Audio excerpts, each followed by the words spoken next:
Buenas noches, hermanos y hermanas, que el Señor les bendiga. Vamos a meditar una vez más en la epístola a Tito, en el capítulo 3, verso 13. Vamos a entrar ahí. Tito capítulo 3, verso 13.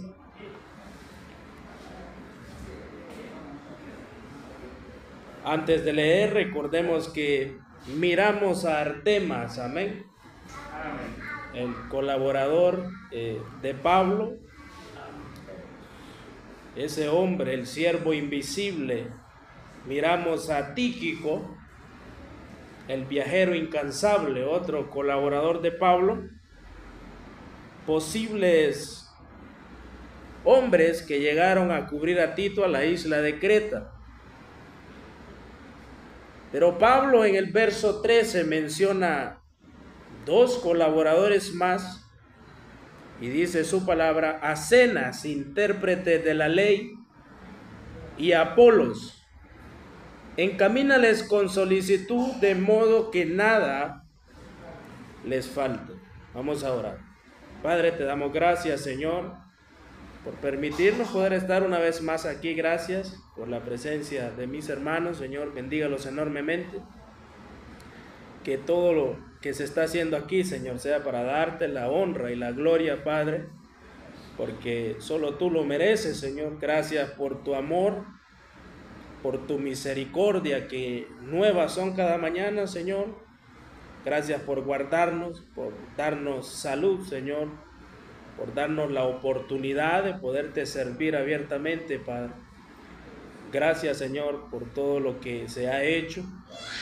Bendiga su palabra, Señor, y que sea su Santo Espíritu guiándonos, Señor, para aprender y poner en práctica, Padre. Gracias por su palabra, en el nombre de Cristo lo pedimos. Amén. Tenemos al colaborador Zenas. A este, hermanos, lo titulamos el siervo que puso su conocimiento al servicio de Cristo. Ese es Zenas. ¿Por qué? Porque dice que era un intérprete de la ley. Vamos a ver muy poco acerca de este personaje.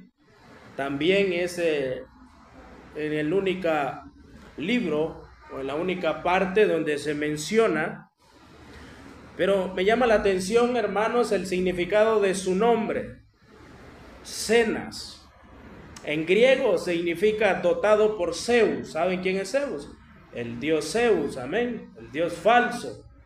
Sin embargo, también tiene pasado no muy bueno como Artemas, que también venía de la diosa Artemisa. Lo importante es ver cómo el Señor lo redimió y lo usó para la obra de Él. Eso es algo increíble. Aunque la raíz del nombre de este colaborador tiene una raíz pagana, su vida fue consagrada al Señor. Por ende nos deja un propósito y un mensaje maravilloso. ¿Cuál es? Que el Señor no mira de dónde venimos, amén, sino hacia dónde nos vamos a dirigir con Él.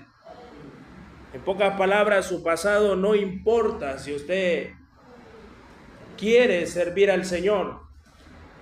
No importa si fue asesino como el apóstol Pablo. No importa si fue adúltero o fornicario como el rey David. No importa si fue ladrón como aquel hombre que se salvó en la cruz. El Señor tiene un propósito, y es que su vida se consagre a Él y le sirva solo a Él. Aunque muchos no tuvimos un pasado cristiano como otras personas, de algo sí estamos seguros: que nuestro futuro, hermanos, es glorioso en las manos del Señor. Y esa es una gran bendición. Este hombre venía de una raíz pagana, pero No solo ahí, era un intérprete de la ley, tenía un grado de conocimiento, conocía mucho. La palabra intérprete tiene dos significados posibles. Uno es maestro y el otro es un abogado. Posiblemente era un maestro de la ley de Moisés, o posiblemente también llevaba los cargos de abogado sobre la ley de Moisés, que también en aquel entonces se manejaban ciertas cosas. Pero este hombre no usó su conocimiento para jactarse, aunque era muy bueno en la ley, era un intérprete, jamás se jactó, sino que sirvió al Señor con su conocimiento. Este colaborador Zenas representa a aquellas personas que usan su sabiduría profesional a favor del Evangelio, amén. Conozco muchas personas que tienen un grado de conocimiento de contabilidad, hermano. Son muy buenos en la contabilidad. ¿Y cuál creen que es el cargo que les encanta en la iglesia? La tesorería. Conozco muchos hermanos también que tienen un grado de conocimiento de enseñanza, son maestros. ¿Y cuál es el privilegio que les gusta? Enseñar en la iglesia.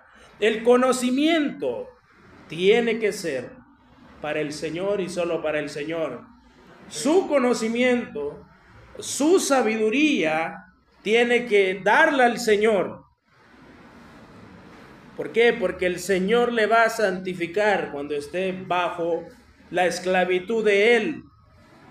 Y usted es un gran instrumento para Él. Ya lo dijimos una vez, todos los miembros son importantes. No importa si es Pablo o Zenas, el Señor los tomaba por igual, aunque tuvieron un propósito muy diferente. Conocemos a Pablo, el propósito de él, llevar el evangelio a los gentiles, escribir las cartas paulinas. Pero eso no significa que él era más que Zenas, no, él era igual. Él lo ama como su colaborador y siempre pone su nombre y el nombre de sus colaboradores por igual. Dios no rechaza la preparación, todo el conocimiento que usted sepa, que usted ha aprendido por la sabiduría y por la misericordia del Señor, póngalo en práctica en la iglesia, de algo va a ayudar. Amén. Tenemos cosas que son dotadas aquí. Tenemos al hermano Manuel. Hermano, la mayoría de los hermanos le piden que usted haga pantalones, amén.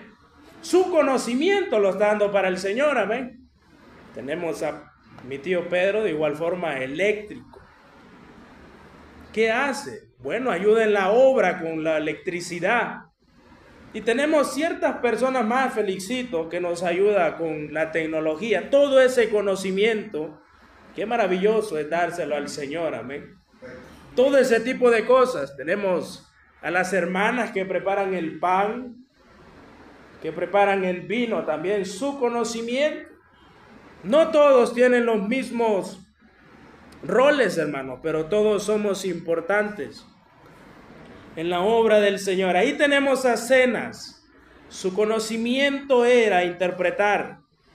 Él realmente servía mucho al Señor. Por eso él puso todo su conocimiento a él. Por eso el título, Zenas. A Zenas dice, intérprete de la ley. Él era un hombre sabio. Él era un hombre preparado en el Señor, hermano. Porque Pablo lo tomó en cuenta para mandarlo a cubrir a Tito. No era cualquier persona que no sabía, no. Tenía un grado de conocimiento fuerte. Y lo mayor de esto, hermanos, es que él fue fiel en el pequeño ministerio que tuvo. Fue fiel, hermano. Y muy fiel. ¿Por qué? Porque realmente vemos que Pablo le dice, encamínales con solicitud. No solo ahí, encamínales. ¿Para qué? Para que nada les falte. Eso era porque Cenas era importante, amén. A Cenas no tenía que faltarle, hermanos, comida, bebida, e incluso el vestir en ese entonces también era necesario. Ellos eran unos misioneros que viajaban con el apóstol Pablo. Pero no solo termina ahí, hermanos. Este hombre trabajaba con un compañero y ese era Apolos. Nunca fue solo. Cenas aparece solo una vez, pero esa vez que aparece allí es muy suficiente para ser recordado por su fidelidad. No fue famoso, pero fue muy útil en la obra del Señor. Sí, hermano, usted puede decir, mencione un hombre fiel al Señor. Cenas, diga, porque él fue fiel al Señor. Pablo lo dice ahí. A Cenas, intérprete de la ley, no tenemos mucho que decir acerca de él. Pero entramos con este hombre, Apolos. De este hombre enseñé unos cuantos rasgos de él, creo, en el estudio de las hermanas, cuando hablábamos de Priscila, amén. Entonces entramos en Apolos, pero no hablé a fondo. Hoy sí vamos a hablar de él. El hombre de palabra, fuego y humildad le puse. Un hombre poderoso en las Escrituras, dice la Biblia, Apolos. El primer texto donde se menciona a Apolos es en Hechos, capítulo 18, verso 24, donde dice, llegó entonces a Éfeso un judío llamado Apolos, natural de Alejandría, varón elocuente, poderoso en las Escrituras. Este versículo es la presentación oficial de este hombre. Aquí tenemos mucha información, hermanos, en ese versículo, mucha. Porque si interpretamos ese versículo, estamos viendo el carácter y el llamado de Apolos. Mire, un judío llamado Apolos, natural de Alejandría, varón elocuente, carácter, poderoso en las Escrituras, su llamado a predicar. Tenemos todo lo que queremos saber de los hombres que el Señor usa en la Biblia.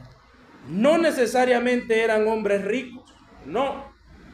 Eran diferentes hombres, pero con la misma humildad. El Señor así manejaba sus propósitos.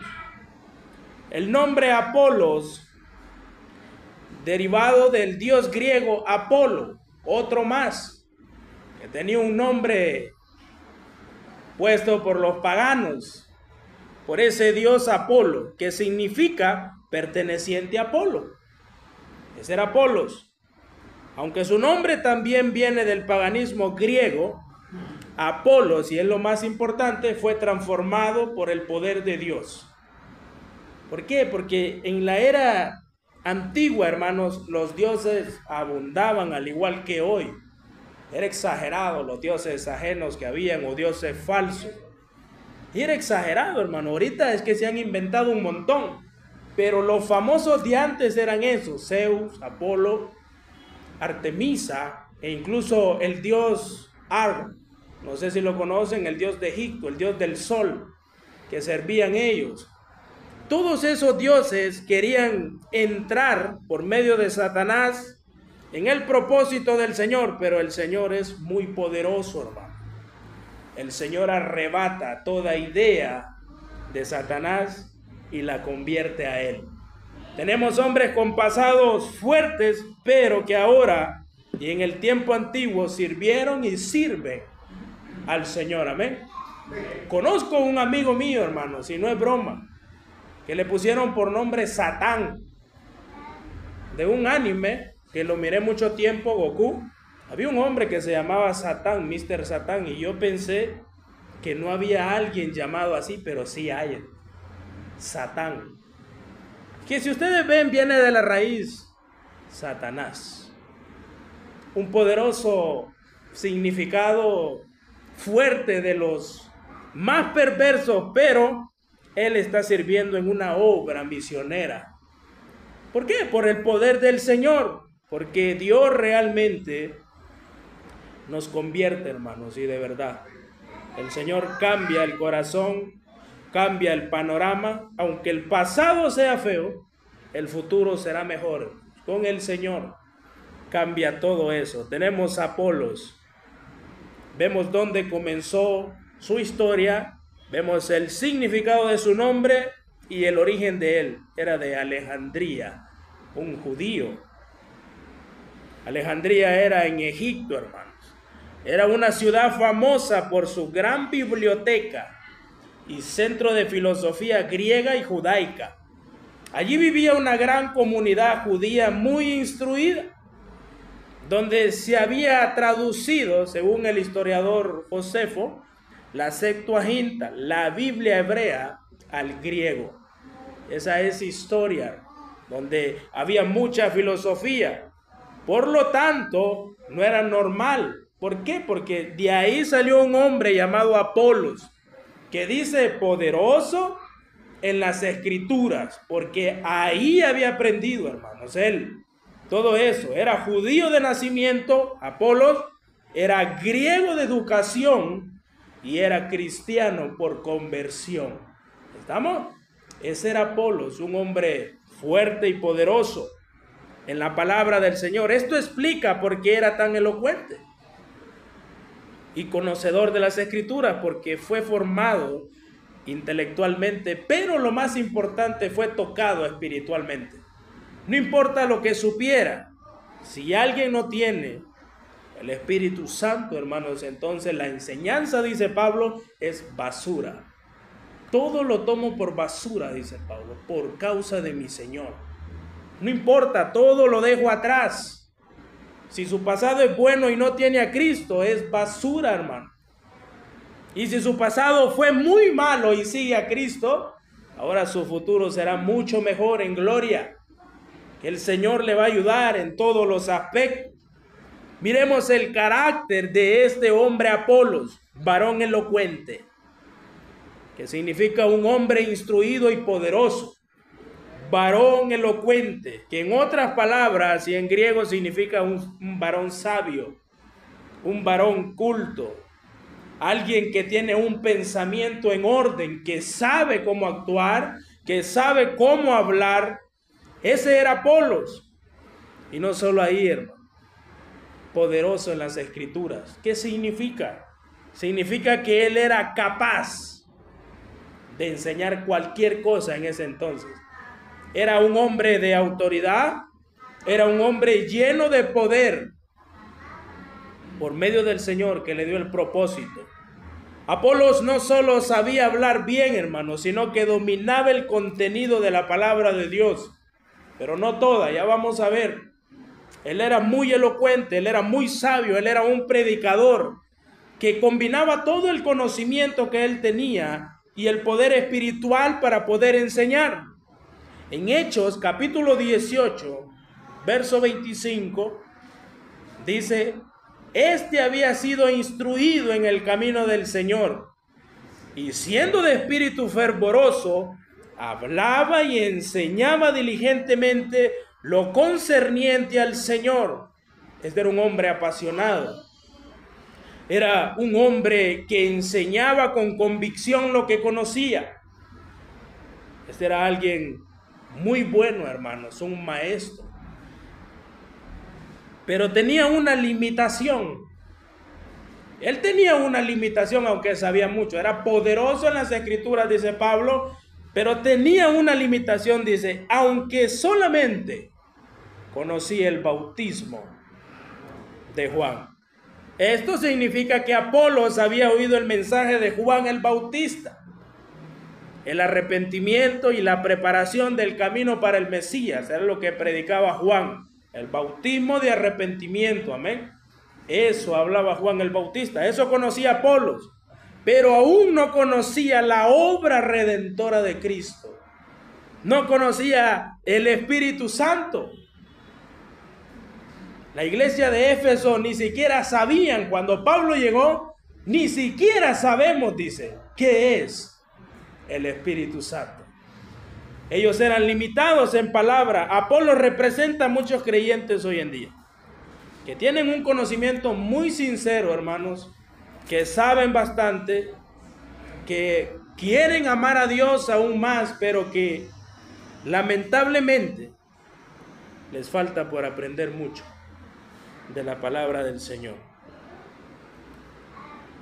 Y él fue muy humilde en los rasgos de su carácter, a pesar de que era elocuente, un hombre sabio.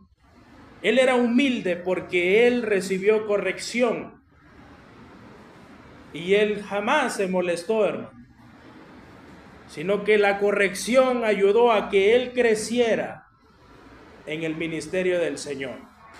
Sí, por medio de una pareja, que su nombre era Priscila y Aquila. En el verso 26 de Hechos 18 dice, y oyéndole Priscila y Aquila, le tomaron aparte y le expusieron más exactamente el camino de Dios. Aquí vemos su humildad, hermanos. Apolos era un gran orador, un gran predicador, pero la humildad de él lo llevó a aceptar la instrucción de una pareja de creyentes maduros. ¿Por qué? Porque eso nos enseña, hermanos, que no hay crecimiento sin humildad. ¿Amén? No hay crecimiento sin humildad, hermanos. Hay que ser humildes y aceptar el consejo, la corrección, siempre y cuando sea Biblia, sea sobre el camino del Señor.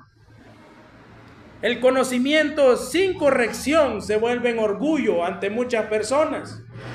Hay muchas personas, hermanos, hoy en día que creen saber todos y tal vez usted quiere corregir o quiere dar una pequeña instrucción y se vuelven orgullosos, hermanos. No quieren,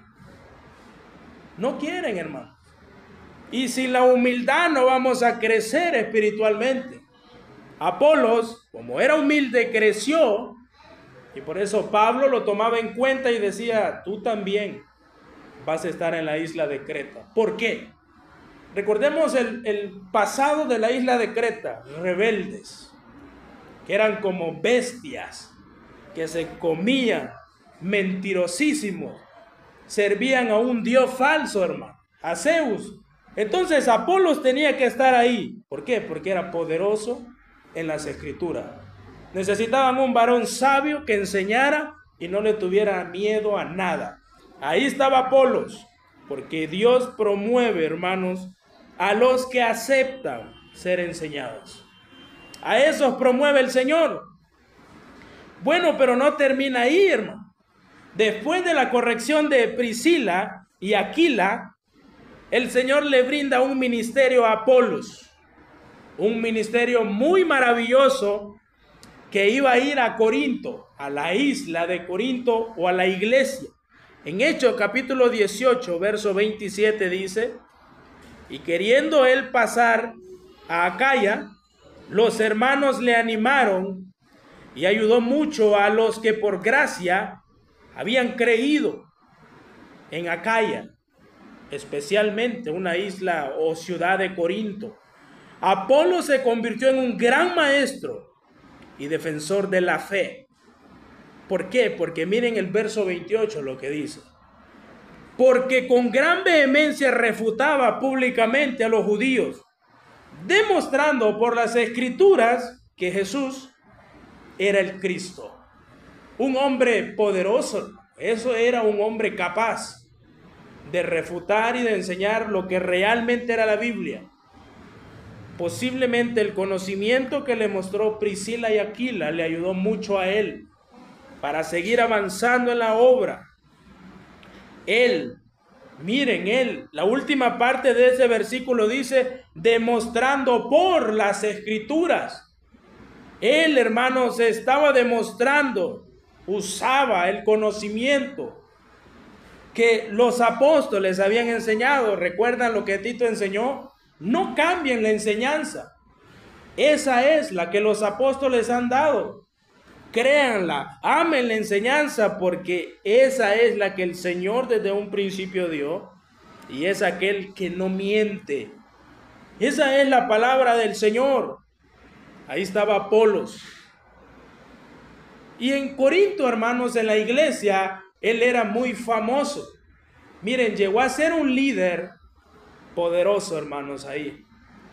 Hay una disputa que Pablo habla en Corinto, que las personas muchas veces tomaban esto como una parábola, pero no es parábola. Primera de Corintios capítulo 1, verso 12, se lo voy a explicar un poco. Primera de Corintios capítulo 1, verso 12. ¿Lo tienen, hermanos? Quiero que lo tengan todos. Primera de Corintios capítulo 1, verso 12 dice: algunos decían, esto es creyentes, hermano, en la iglesia de Corinto. Primera de Corintios capítulo 1, verso 12. ¿Cómo dice? Vamos a ver si me equivoco.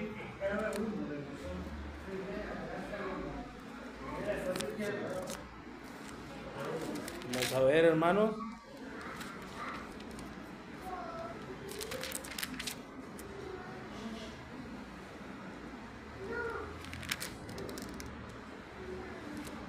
Capítulo 1, verso 12. Sí, ese es, hermano. Sí, miremos el verso 12. Quiero decir que cada uno de vosotros dice, yo soy de Pablo, y yo de Apolos, y yo de Cefas, y otros sabían también que decían, y yo de Cristo. Eso muestra realmente, disculpen, hermano, es que traía otra versión, pero se las voy a leer. Dice, algunos decían, yo soy de la enseñanza de Apolo, yo soy de la enseñanza de Pablo. Otros decían, yo soy de la enseñanza de Cefas, y otros decían, yo soy de la enseñanza de Cristo. Eso significa que Apolos era un influyente en Corinto, hermano. Eso significa que él realmente fue un influyente, y habían personas que ya lo querían tener, hermanos, como un ídolo. Por eso no hay que seguir comentarios de un hombre, amén. Porque la iglesia de Corinto entró en confusión. Pablo estaba molesto. Por eso Pablo dice, ¿acaso no es el Señor quien da el crecimiento? No importa si Apolo sembró, si Pablo sembró, si Cefas sembró, no, el crecimiento lo da Dios. Había un problema grande en Corinto. Yo planté, decían, Apolo regó, pero el crecimiento lo ha dado Dios. Cada ministro tenía su función en la iglesia. Unos sembraban, otros regaban, pero solo Dios daba el fruto. Apolos, hermanos, era un colaborador leal. Él no competía con nadie. El ministerio que él tuvo en Corinto fue de mucha ayuda, que muchos hermanos realmente le seguían a él. Eso nos muestra que habían pensamientos diferentes en cuanto a muchas cosas, amén. Sí, hermanos. Son pensamientos diferentes, son posturas de cada quien. Y muchos hermanos posiblemente van a decir, yo quiero seguir la postura del hermano Luis, yo la postura de la hermana Paula, o la postura del hermano Ramón, o el hermano Pedro. Pero recordemos que quien da el crecimiento, hermanos, para su vida y de lo que usted estudia en la Biblia es Dios. No uno como hombre. Pablo por eso preguntaba. Y el carácter de la humildad de Apolos era la siguiente, hermanos. Miren lo que dice el mismo Pablo, ahí en Primera de Corintios siempre, capítulo 16.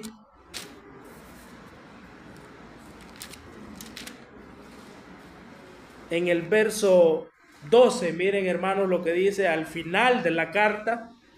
Primera de Corintios, capítulo 16, verso 12.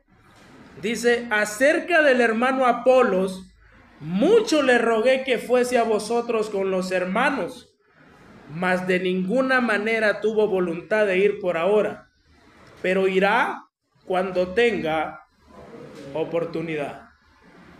Voy a leer un comentario de Lehmann Strauss. Dice, ¿por qué Apolos no quiso ir otra vez a Corinto? ¿Por qué? En primer lugar, porque Apolos ya había estado ahí antes. De hecho, Apolos ahí fue donde tuvo el ministerio más exitoso de su vida, porque le seguían muchos hermanos.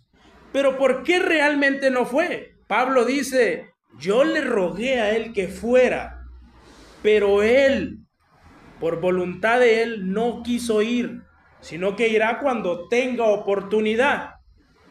En otras palabras, hermanos, Apolos no quiso ir a Corinto porque no quería causar más confusión de lo que estaba sucediendo.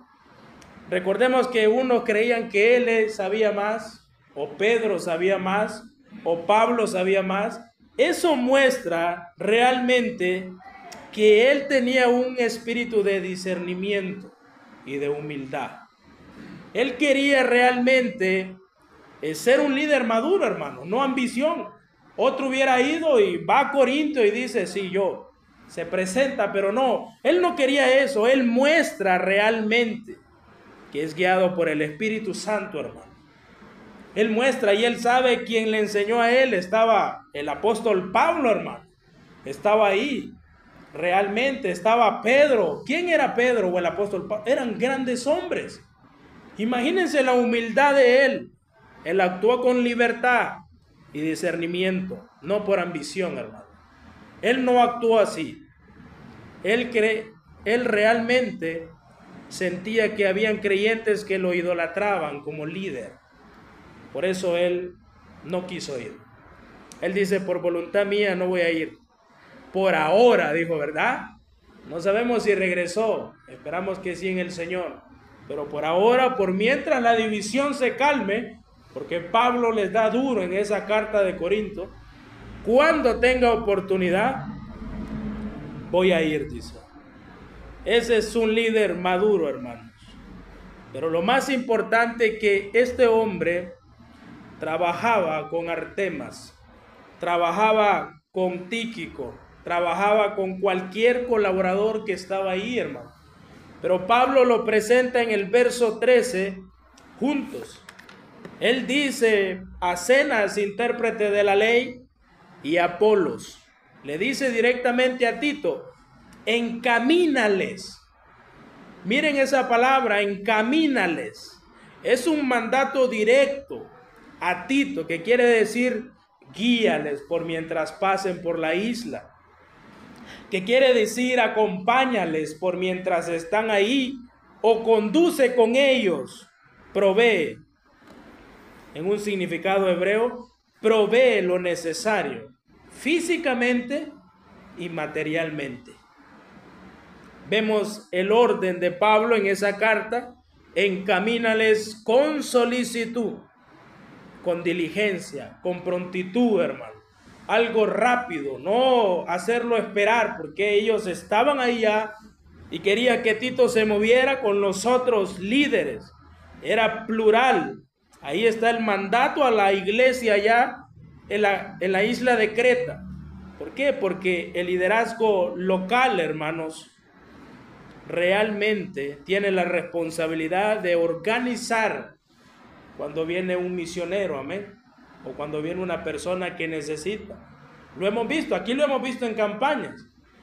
El que viene a predicar muchas veces necesita hospedaje, amén, necesita alimentarse y necesita moverse si trae su propio carro. Y eso que hay facilidad muchas veces de esos hombres, pero imagínense un misionero desde lejos, hermano, que no tenga nada, ni dinero, ni tenga que vestir, pero que venga a predicar a Honduras y que sea bautista. ¿Cómo va a actuar la iglesia bautista de Cabañitas?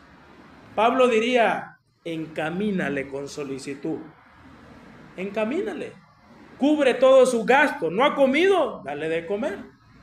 Todo lo que él necesite. ¿No tiene Biblia? Comprémosle una para que predique, amén. Porque todo puede suceder en el camino, hermano.